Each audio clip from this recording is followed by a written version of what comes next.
오늘의 주제는 나의 지성과 나의 믿음으로 하나님의 능력인 부활을 제한할 수 없다입니다. 나의 지성과 나의 믿음으로 하나님의 능력인 부활을 제한할 수 없다. 유대 최고 사법기관인 산헤드린 공회원들, 그들을 이어서 바리새파와 헤롯 당 사람들이 링 위에 올라왔습니다. 예수님을 시험했습니다. 예수님을 죽이려 했습니다. 하지만 그들은 보기 좋게 KO패를 당하였습니다. 그들을 이어서 번호표를 뽑고 순서를 기다리던 사두개파 사람들이 링 위로 자신만만하게 올라오는 장면이 오늘 본문의 한 장면입니다. 링 위에 올라오기 전에는 그럴싸한 계획이 있다. 얻어 터지기 전까지는. 세계적인 복서 마이크 타이슨의 유명한 말입니다. 그러니까 그럴싸한 계획을 가지고 링 위에 사두개파 사람들이 올라왔는데요. 자, 사두개파 사람들 어떤 사람들입니까? 오늘 말씀을 이해하기 위해서 사두개파 사람들이 어떤 사람들인지에 대해 간략하게 말씀드리도록 하겠습니다. 먼저 이 사두개파 사람들의 기원은 정확하게 알 수 없습니다.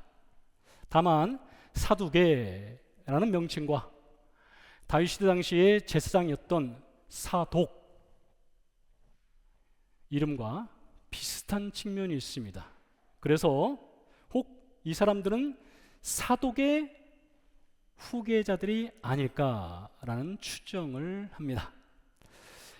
사두개파 사람들은 구약성경 39권 중에서 첫 번째 5권, 모세가 쓴 모세오경, 창세기, 출애굽기, 레위기, 민수기, 그리고 신명기, 이 5권만을 하나님이 주신 권위 있는 성경으로 인정합니다.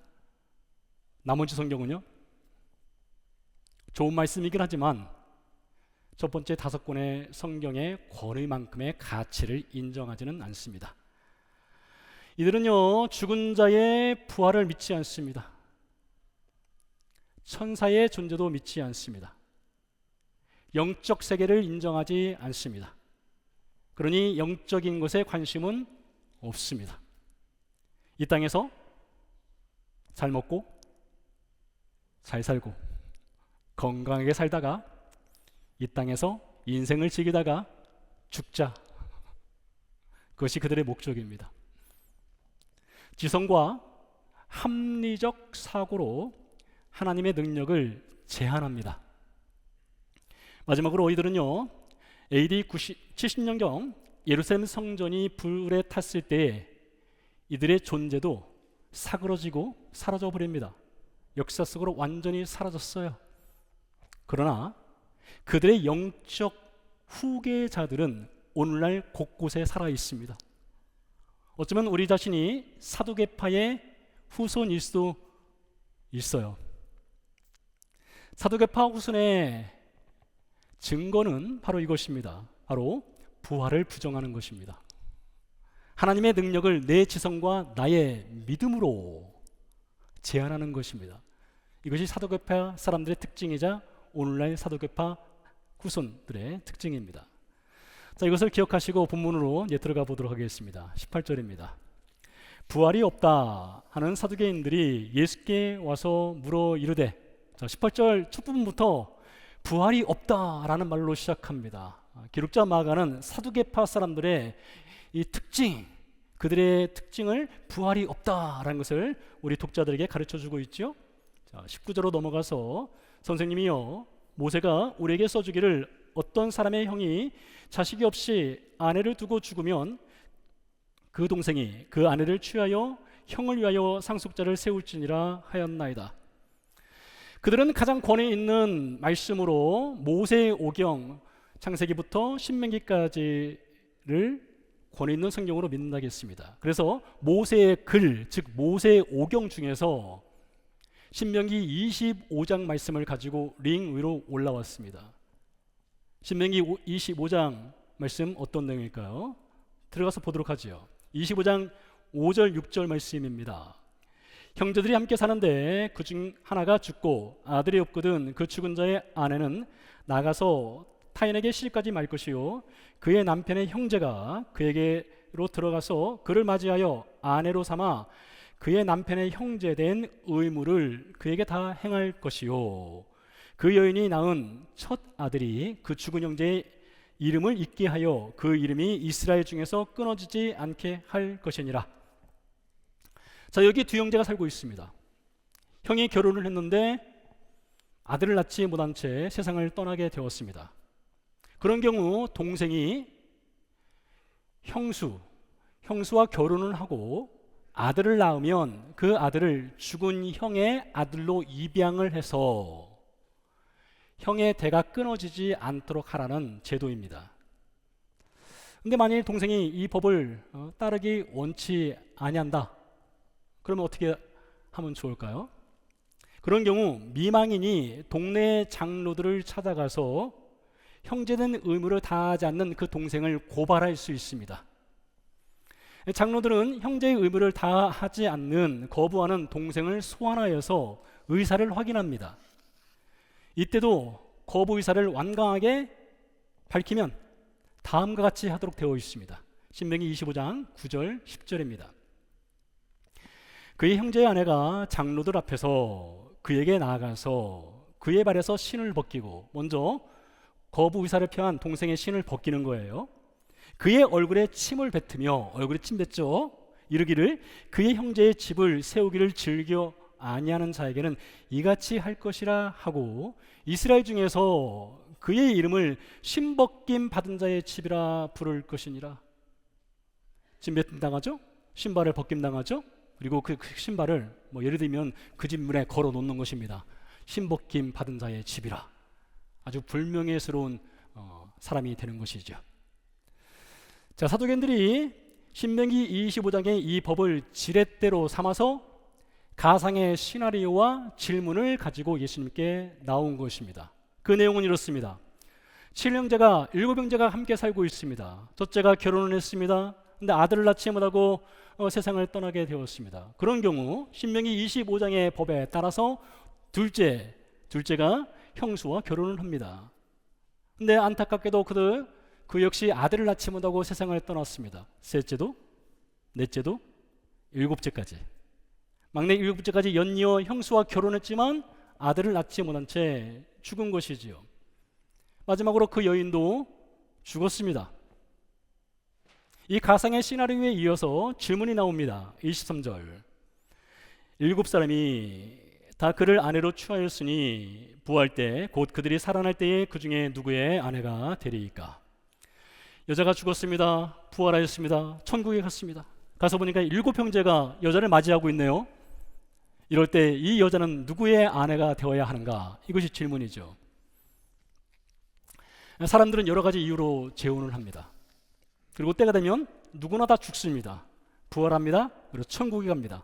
천국에 가면 누구의 남편이 될 것인가? 누구의 아내가 되어야 하는가? 그런 질문과 비슷한 것이지요. 자, 그렇다면 이 질문을 통해서 사두개인들이 노리고 있는 것은 무엇일까요? 그들의 목적은 무엇일까요? 질문의 목적은 무엇일까요? 천국 생활에 어떤 결혼에 대한 궁금증이 있어서 이 질문을 한 것일까요? 그것은 아닙니다. 그것은 아니에요. 이들은 단지 부활에는 없다, 죽음으로 끝이다라는 것을 주장하고 싶어서 이 가상의 시나리오와 질문을 가져온 것입니다.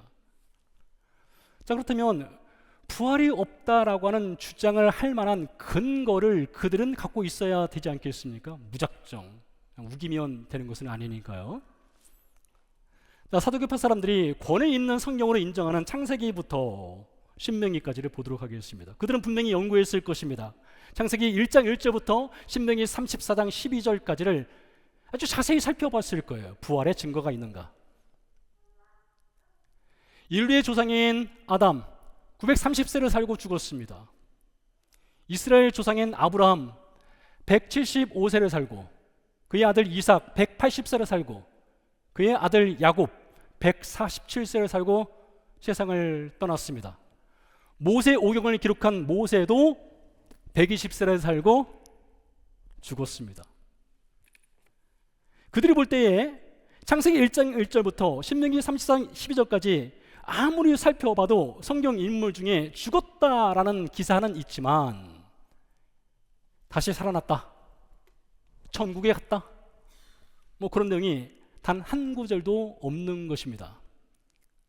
그래서 예수께 나와서 모세 오경을 펼쳐놓고 부활의 문자적인 증거가 있는지를 나에게 증거를 대라, 이런 것이죠.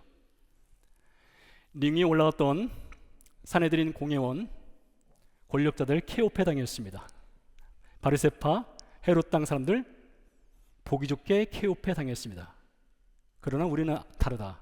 우리는 반드시 이길 수 있다, 이런 확신을 가졌을 것입니다. 뭐라고요? 누구나 다 그럴싸한 계획은 있습니다. 자, 이제 예수님의 말씀을 들어보도록 하겠습니다. 24절입니다. 예수께서 이르시되 너희가 성경도 하나님의 능력도 알지 못함으로 오해함이 아니냐.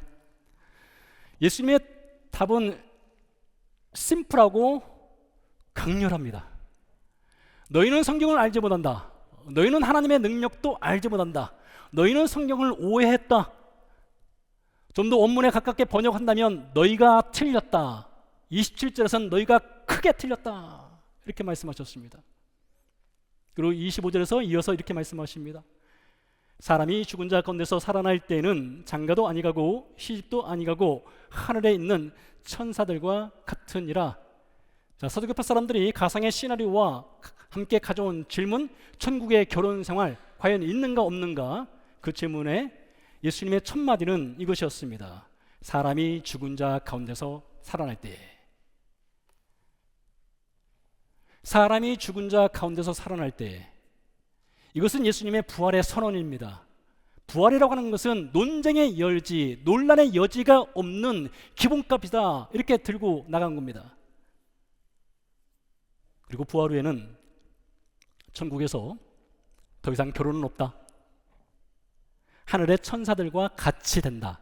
천사가 된다가 아니라 천사들과 같이 된다 하였습니다. 따라서 7명이 아니라 70명 혹은 700명의 사람이, 형제가 한 여자와 결혼했다 하더라도 천국에 가서는 그 결혼의 문제로 인해서 혼란은 없을 것이다 라고 예수님이 말씀하셨습니다.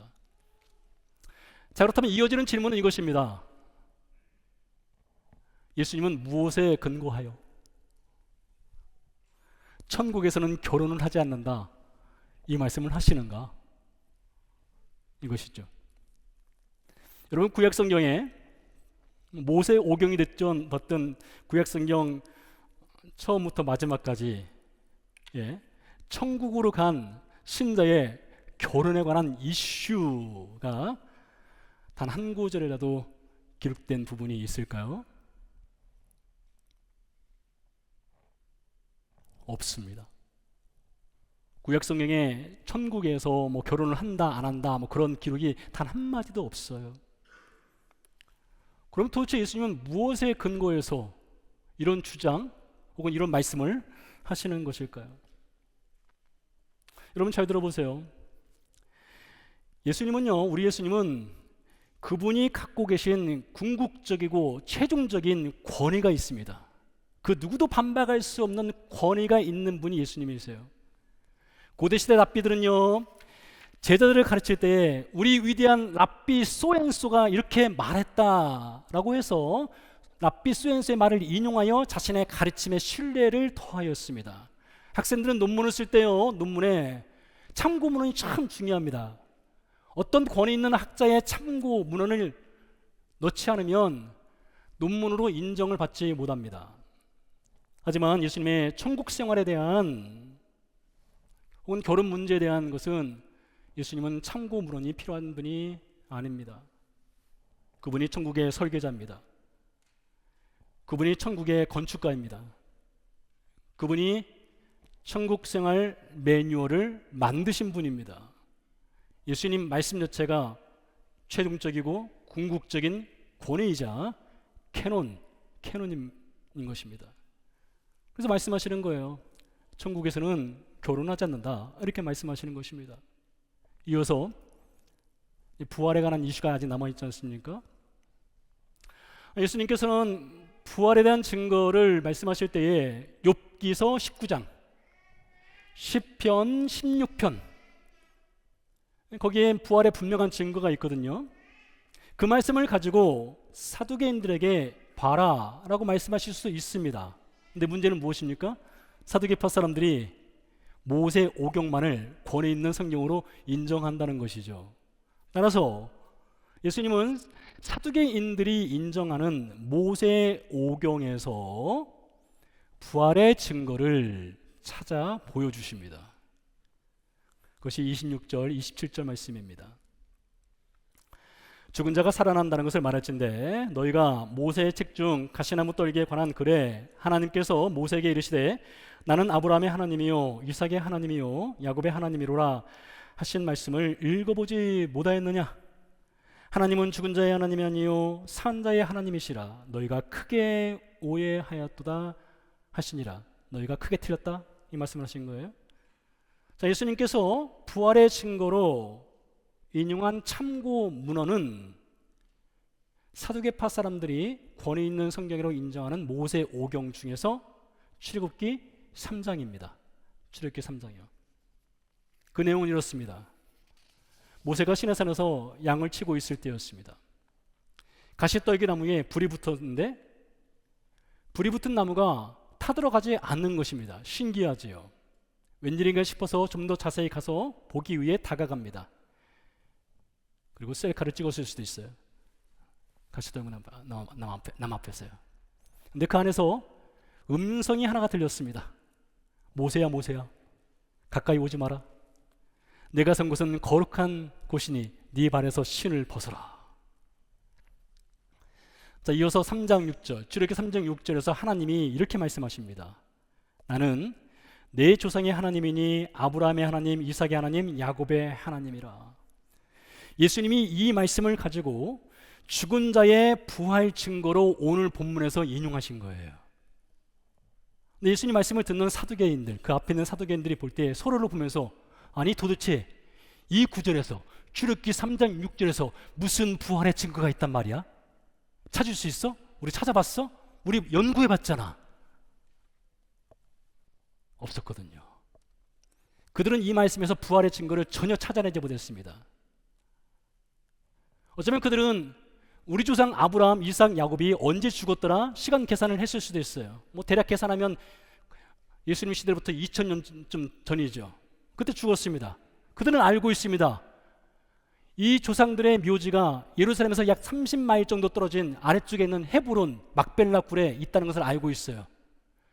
그 묘지에 아브라함, 이삭, 야곱의 묘비명이 써 있다는 것도 알고 있습니다.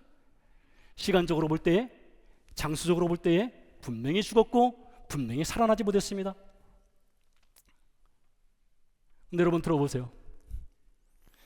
출애굽기 3장 6절을 예수님이 가져오셨는데 3장 6절의 말씀의 첫 시작이 이렇게 시작됩니다. 히브리 원문에 보면 이렇게 시작돼요. 아노키.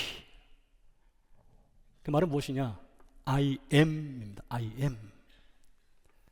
여러분 I am이 무엇입니까? 나는 뭐뭐이다 이거 아니겠어요? 하나님이 모세에게 말씀하실 때에 나는 무엇이다 라는 현재형을 사용하셨습니다. 현재형. 이 말은요, 나는 무엇이다 I am 이 말에는 아브라함, 이삭, 야곱이 현재 지금 나와 함께 살고 있다 이 말씀이에요. 나와 함께 살고 있다. 공동묘지 묘비에는 사망일이 적혀 있습니다. 사람들은 그것을 보고 The End라고 말합니다. 사람들은 그렇게 말할 수 있어요. 우리도 그렇게 말할 수 있습니다. 그러나 하나님의 능력은 그렇지 않습니다. 하나님의 능력은 죽음의 마침표를 찍으시는 분이 아니세요. 하나님은 삶의 쉼표를 찍어주시는 분이십니다. 그래서 I am, I am. 하나님은 아브람과 이삭과 야곱에게 죽음의 마침표가 아니라 I am. 그들은 나와 함께 살아있다. 출애굽기 3장 6절에 그 말씀을 새겨 넣으신 거예요. 우리는 아브라함과 이삭과 야곱이 하나님과 지금 살고 있다는 것을 또 다른 측면으로 이렇게 생각을 해볼 수 있습니다. 한 예를 들어볼게요. 한 학생이 20만 달러 연방 학자금 대출을 받았습니다. 졸업 후에 대출금을 갚아야 하지요. 근데 대출금을 갚다가 안타깝게도 다 갚지 못하고 사망하였습니다. 죽었어요. 자, 그런 경우 대출금 상환 어떻게 해야 됩니까? 여러분 아시죠? 대출 받아보신 분 아시죠? 어떻게 돼요? 안 받아보셨군요. 저는 지금도 갖고 있는데요. 여러분, 계약은 종료됩니다. 상환 의무는 사라집니다. 죽은 자에게 대출 상환 요구할 수 없죠. 당연한 거 아니겠습니까? 어떻게 그걸 갚을 수 있어요? 그러니까 계약이 종료되는 거예요. 자, 보세요. 하나님이 아브라함과 이삭과 야곱 이 조상들과 약속, 언약을 맺으셨습니다. 그 약속의 내용은 세 가지입니다. 땅, 자손, 그리고 너희들을 통해서 만 백성이 복을 받게 될 것이다 라는 복의 약속을 주셨습니다. 자, 그러면 하나님께서 이 세 사람과 약속을 하셨는데 이 세 사람이 죽었어요. 그러면 하나님께서 그들에게 주신 약속도 연방 학자금 대출처럼 종료돼야 되는 것입니까? 계약이 파기돼야 되는 것일까요? 그렇지 않아요. 그렇지 않습니다. 여러분, 제가 여러분에게 지금 그냥 막 우기는 것이 아닙니다. 그냥 믿으라는 것이 아니에요. 그 증거가 성경에 있습니다. 창세기 17장에 나와 있어요. 창세기 17장 7절에서 하나님이 아브라함을 부르시고 그에게 말씀하셨습니다. 내가 너가 죽을 때까지만 계약하겠다, 이것이 아니라 내가 너와 영원한 언약을 맺겠다, 영원한 약속을 맺겠다 하셨어요. 창세기 17장 13절에서도 19절에서 말씀하셨어요. 내가 너와 함께 영원한 언약을 맺겠다, 영원한 약속하겠다. 하루살이와 하루 종일 놀고 내일 다시 만나자, 여러분, 그 약속은 지켜질 수 없습니다. 왜요? 죽으니까요. 그렇다면 175세를 사는 아브라함, 하나님은 그의 죽음을 아시는 분이세요. 분명히 그는 죽었죠. 이렇게 죽는 인생인 아브라함과 어떻게 하나님이 영원한 약속을 맺겠다라는 말씀을 하실 수 있어요? 그거 거짓말 아닙니까? 그가 죽는데요, 막벨가에 묻히는데요, 장사되는데요, 어떻게 그와 영원한 약속을 맺을 수 있어요? I am.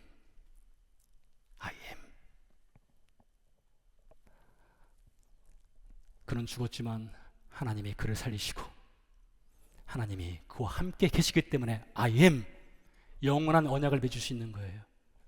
영원한 약속을 맺을 수 있는 거예요. 하나님께서 아브라함에게 주신 세 가지 약속, 땅, 자손, 그리고 복에 관한 약속이 있다겠죠. 그 중에서 복은 이렇게 말씀하셨습니다. 창세기 12장 3절에서 말씀하시기를 땅의 모든 백성이 너로 말미암아 복을 받게 될 것이다 말씀하셨습니다. 땅의 약속이요, 이스라엘 백성을 위한 약속입니다. 자손의 약속이요, 지금 이스라엘에 살고 있는 사람들을 향한 약속입니다. 그런데 여러분, 복의 약속은 달라요. 복의 약속은요, 베트남 사람을 위해서, 에티오피아 사람을 위해서, 가테말라, 한국, 미국 사람, 세계 열방의 모든 사람들을 위한 살아 있을 때까지 약속이 아니라 영원한 약속으로 주셨습니다. 영원한 약속으로 주셨어요. 하나님이 주신 이 영원한 복의 약속, 그 내용은 무엇입니까? 도대체 아브라함을 통해서 하나님이 우리 모두에게 주시겠다는 그 영원한 약속의 복의 내용이 무엇이에요? 갈라디아서 3장 13절 14절에서 그 약속을 확인할 수 있습니다. 영원한 약속이에요. 이렇게 말하고 있습니다. 그리스도께서 우리를 위하여, 그리스도께서 우리를 위하여 저주를 받은 바 되사 율법의 저주에서 우리를 속량하셨으니, 우리를 구해내신 거예요. 기록된 바 나무에 달린 자마다 저주 아래에 있는 자라 하였습니다. 예수께서 우리를 위하여 그분이 우리 대신 저주를 받으셨어요. 죄의 저주를 받으셨어요. 그리고 말씀하십니다. 이는 그리스도 예수 안에서 아브라함의 복이 가르치고, 무슨 복이요? 아브라함의 영원한 복이 가르치고, 뭐예요? 아브라함의 부활의 복이 이방인에게 미치게 하고, 또 우리로 하여금 믿음으로 말미암아 성령의 약속을 받게 하려 함이라. 하나님께서 아브라함에게 주신 땅의 모든 열방이 너로 인해서 복을 받게 될 것이다. 그 약속이 예수 그리스도의 십자가 죽음과 그분의 부활을 통해서 이루어졌다는 것입니다. 그리고 예수께서 우리에게 영원한 부활의 생명을 주셨다는 거예요. 이렇게 얘기해 볼 수 있습니다. 여기 한 사람이 수술을 받았어요. 의사가 그의 가슴을 열었습니다. 죽음의 원인인 균덩어리, 그 죽음의 원인인 균덩어리를 제거했습니다. 여러분, 그 다음에 어떻게 해야 됩니까? 가슴을 닫아야 되죠. 꿰매야 합니다. 마취해서 풀려나도록 도와줘야 됩니다. 그냥 내버려두면 죽습니다. 가슴 닫아야 되는 거예요. 예수님의 십자가 부활 사건이 그와 비슷합니다. 예수님의 십자가 죽음은 죄인의 가슴을 열고 그 안에 있는 죽음이라고 하는 질병을 예수님의 십자가 사건을 통해서 제거하신 거예요. 근데 가슴만 열어놓고 그냥 내버려두면 죽는 겁니다. 그래서 예수님의 부활이 무엇이에요? 예수님의 부활은 가슴을 닫아주는 거예요. 꿰매주는 것입니다. 그리고 영원한 부활이란 생명의 호흡을 후 하고 불어넣어주시는 거예요. 이것이 바로 하나님의 능력이라는 겁니다. 오늘 예수님 이렇게 말씀하셨습니다. 너희는 성경을 알지 못한다. 너희는 하나님의 능력도 알지 못한다. 너희는 성경을 오해했다. 아니, 너희는 틀렸다. 아주 크게 틀렸다라고 말하고 있어요. 누구에게요? 링 위에 올라온 사두개인들에게요. 근데 그들은 역사 속으로 사라졌다겠죠. 근데 여러분, 21세기를 살아가는 우리 가운데 혹은 우리들이 이 사두개파의 후손일 수도 있다는 것 아십니까? 우리 시대의 사두개파 사람들은 자신의 지성을 믿습니다. 자신의 함적 사고로 하나님의 능력을 제한해버립니다. 축소시킵니다. 영적 세계도 믿지 않습니다. 부활도 믿지 않습니다. 천국도 없으니 그들의 좌우면 이 세상의 삶이 전부이니 먹자, 마시자, 즐기자, 그리고 내일 죽자입니다. 성경에 사두개파 정신을 이어받은 사람들이 꽤 많습니다. 대표적인 인물이 누가복음 12장에 등장하죠. 성공한 부자 이야기입니다. 그는 성공했습니다. 그의 좌우명도 이 세상의 삶이 전부다였습니다. 그래서 말하죠. 내 영혼아, 여러 해을 저축을 하였으니 평안히 쉬어라, 먹어라, 마셔라, 부어라, 즐기자. 영적 세계도 부활도 천국이 없으니. 그에게 하나님이 말씀하십니다. 어리석은 자요.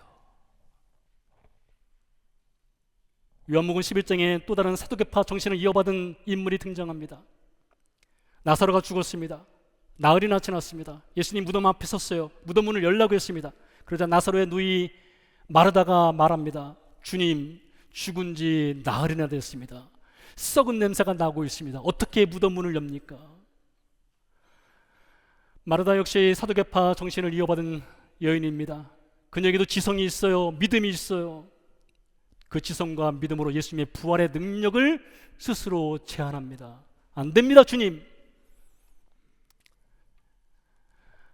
그녀에게 예수님이 이렇게 말씀하시죠. I am. 나는 부활이요, 나는 생명이니 나를 믿는 자는 죽어도 살겠고 무릇 살아서 나를 믿는 자는 영원히 죽지 아니하리라. 여러분, 예수님의 능력은 부활을 주시는 능력이에요. 이것이 하나님의 위대한 능력인 것입니다. 바울은 고린도전서 15장에서 이렇게 또 말하고 있습니다. 만일 예수께서 다시 살아나지 않았다면, 만일 죽은 자의 부활이 없다면 우리의 믿음은 헛것이다 했어요. 헛것. 그 뜻은 안개와 같다, 한 호흡과 같다, 그런 뜻이에요.